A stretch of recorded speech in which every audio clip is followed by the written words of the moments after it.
நாங்கள் இன்னைக்கு இந்த வீடியோவில் பார்க்க போகிறது மயிலாப்பூரில் உள்ள சப்த சிவத்தலங்களான 7 சிவன் கோயில்களை பற்றி பார்க்க போகிறோம். அதாவது மயிலாப்பூர் என்றால் அனைவரின் நினைவுக்கும் வருவது அருள்மிகு கபாலீஸ்வரர் கோயில் தான். கபாலீஸ்வரை தரிசிப்பதற்கு முன்பாக அங்குள்ள பிற 6 சிவாலயங்களையும் தரிசிக்க வேண்டும். ஒரே நாளில் இந்த 7 சிவாலயங்களையும் தரிசிப்பதற்கான வழிமுறைகளும் நம் முன்னோர்கள் வகுத்து தந்திருக்கிறார்கள். அந்த வழிமுறைகள் இங்கே.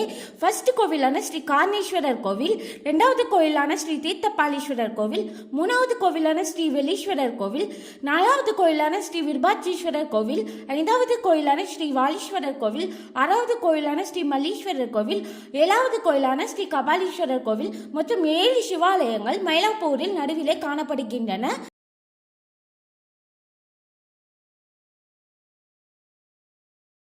நாங்கள் இன்னைக்கு இந்த வீடியோவில் பார்க்க போகிறது மயிலாப்பூரில் உள்ள சப்த சிவத்தலங்களான 7 சிவன் கோயில்களை பற்றி பார்க்க போகிறோம்.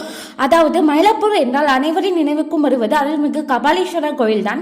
கபாலீஸ்வரை தரிசிப்பதற்கு முன்பாக அங்குள்ள பிற 6 சிவாலயங்களையும் தரிசிக்க வேண்டும். ஒரே நாளில் இந்த 7 சிவாலயங்களையும் தரிசிப்பதற்கான வழிமுறைகளும் நம் முன்னோர்கள் வகுத்து தந்திருக்கிறார்கள். அந்த வழிமுறைகள் இங்கே. ஃபர்ஸ்ட் கோவிலான ஸ்ரீ காரணேஸ்வரர் கோவில், 2வது கோயிலான ஸ்ரீ தீர்த்தபாலீஸ்வரர் கோவில், 3வது கோவில் ஸ்ரீ வெள்ளீஸ்வரர் கோவில், 4வது கோயிலான ஸ்ரீ விருபாட்சீஸ்வரர் கோவில், 5வது கோயிலான ஸ்ரீ வாலீஸ்வரர் கோவில், 6வது கோயிலான ஸ்ரீ மல்லீஸ்வரர் கோவில், 7வது கோயிலான ஸ்ரீ கபாலீஸ்வரர் கோவில். மொத்தம் 7 சிவாலயங்கள் மயிலாப்பூரில் நடுவிலே காணப்படுகின்றன.